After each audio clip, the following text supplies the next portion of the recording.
ज्यावेळेस आपण स्वयंपाक बनवत असतो ना, म्हणजे आपल्याला डाळ-भात बनवायचा असेल, तर आपण कुकर लावतो आणि मग कुकर लावल्यानंतर शिट्टी कधी होते माहिती आहे का? ज्यावेळेस त्याच्यामध्ये पूर्ण वाफ तयार होते, आपल्या कुकरमध्ये एकदम वाफ तयार होते ना, मग ती वाफ जी आहे शिट्टीच्या रूपाने बाहेर पडते.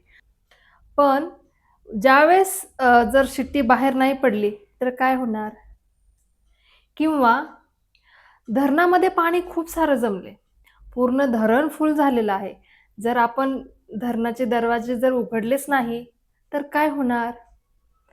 किंवा जमिनीखाली आपल्याला ज्वालामुखी जे आहे, खूप जास्त गरम झालेला आहे आणि नंतर मग तो गरमपणा बाहेर येण्यासाठी काय होणार?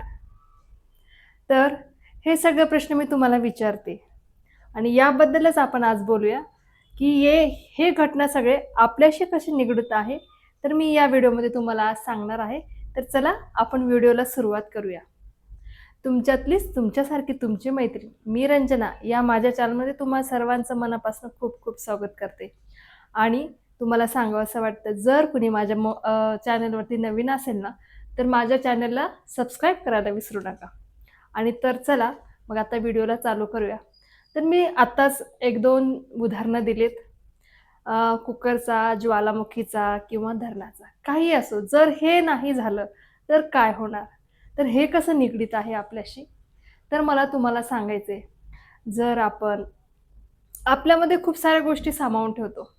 म्हणजे म्हणतात ना, अ, आपण खूप साऱ्या गोष्टी आपण आपल्या डोक्यामध्ये किंवा आपल्या पोटामध्ये आपण ठेवू शकतो. पण त्याच गोष्टी जर जास्त होत गेल्या, आपल्या डोक्यावरती जास्त प्रेशर येत गेला एखाद्या गोष्टीचा, तर काय होणार? आपण डिस्टर्ब होऊन जाणार. आपल्याला त्याबद्दल तक्रारी चालू होतील. जसं मी आता उदाहरण दिलं कुकरचं. कुकरची शिट्टीच नाही झाली, तर कुकरचा स्फोट होऊन जर ज्वालामुखी बाहेरच म्हणजे आतमध्येच गुदमरला राहील, तर एक दिवस तो खूप मोठ्या प्रमाणामध्ये बाहेर येईल आणि भूकंप वगैरे अशा घटना घडतात. त्याचबरोबर धरण जर पूर्ण फुल भरला, तर त्याचे दरवाजेच नाही उघडला, तर तिथलं धरण तुटू पण शकतो. तर अशा सगळ्या घटना हे आपल्याशी निगडीत आहेत. जर आपण व्यक्त नाही झालो, तर काय होईल? आता जसं सांगितलं, कुठल्याही गोष्टी जर भरमसाठ आपण सामावून घेण्याचा प्रयत्न केला, कुठलीही गोष्ट आपल्याला आपल्याला कुणाला सांगायची नाहीये, आपल्याला ती आपल्यामध्येच ठेवायची. तर हे सगळं जर आपण करत राहिलो, तर एक दिवस काय होणार आहे, या कुकरसारखा स्फोट जसा झालेला आहे, त्याचप्रमाणे आपला एकतर स्फोट होणार आहे आणि स्फोट म्हणायचं तर स्फोटासारखेच जे आपले आजार वगैरे आहेत, ते आपल्याला होणार आहेत. आणि अ, जर आपण या गोष्टी जर आपण सामावून ठेवण्याचा प्रयत्न केला, तर जसं मी म्हटलं स्फोट होईल. तर स्फोटाचंच रूपांतर काय म्हणू शकतो आपण, एखाद्याचं जर आपण कुरबुरे असू देत, छोट्या-छोट्या गोष्टी आपण जाऊ दे चल कशाला भांडण करायचं म्हणून आपण सामावत गेलं, तर मग एक दिवस आपल्या भांडणाचा भांडणाचा जो आहे मोठा स्फोट होणार आहे. आणि आपल्या बायकांचा तर हा खूप मोठा प्रश्न आहे. आपल्याला व्यक्त व्हायला नको वाटतं. कुणी काही म्हणलं तरीही सहन करणार, कुठे काही भांडणं झालं तरीही सहन करणार, यांनी काही बोललं तरीही सहन करणार. म्हणजे म्हणतात ना, सहनशक्तीची मूर्ती आपली महिला म्हणजे स्त्री. तर हे सहन करणं पण एका टप्प्यापर्यंत ठीक आहे. पण त्याचा अतिरेक जर झाला, तर ते मात्र आपल्यासाठी खूप घातक होणार आहे. त्यामुळं मैत्रिणींनो, आपल्याला व्यक्त व्हायला शिकायचं आहे. जर आपण एखाद्या गोष्टीला व्यक्त झालो, तर आपल्याला मोकळं वाटेल. आणि जसं मी आत्ता सांगितलं, कुठलेही आजार हे आपल्याला ज्यावेळेस आपले सारखे-सारखे साठवलेले विचार हे जास्त होतील ना, त्यावेळेस आपल्याला आजाराचा मारा आपल्यावरती होणार आहे.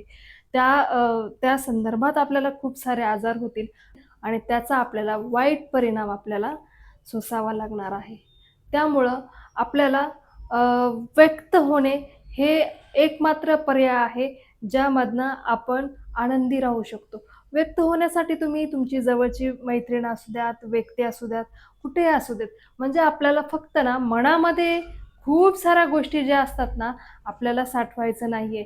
आपलं काय होतं बऱ्याचशा गोष्टी कुणाला सांगू, कसं सांगू, सांगितल्यानंतर मग तिला काय वाटेल, किंवा ती गोष्ट दुसरीकडे जाईल अशी आपल्याला भीती वाटत असते. पण एक तर अशी व्यक्ती असते आपली जिथे आपल्याला व्यक्त होऊ शकतो आणि जर दुसरं जर म्हटलं तर ना व्यक्त होण्याचा प्रकार जर तुम्हाला कुठे सांगायचंच नसेल, कुणाशी बोलायचंच नसेल, व्यक्त व्हायचंच नसेल, तर तुम्ही एखाद्या पेजवरती तुम्हाला जे काही वाटतं ते लिहून तुम्ही तिथं व्यक्त होऊ शकता. त्यामुळे तुम्ही लिहायला शिका. पण एक मात्र लक्षात ठेवा, की कुठलीही गोष्ट आपल्याला आपल्यामध्ये वरचेवर साठवून ठेवायची नाहीत. नाहीतर मग जसं मी आता उदाहरण दिलेलं आहे, तसा प्रकार आपल्यासोबत होऊ शकतो. त्यामुळं आपल्याला कुठल्याही गोष्टी आपल्या वरचेवर आपल्याला व्यक्त होत राहायचं आहे आणि आनंदी राहायचं आहे.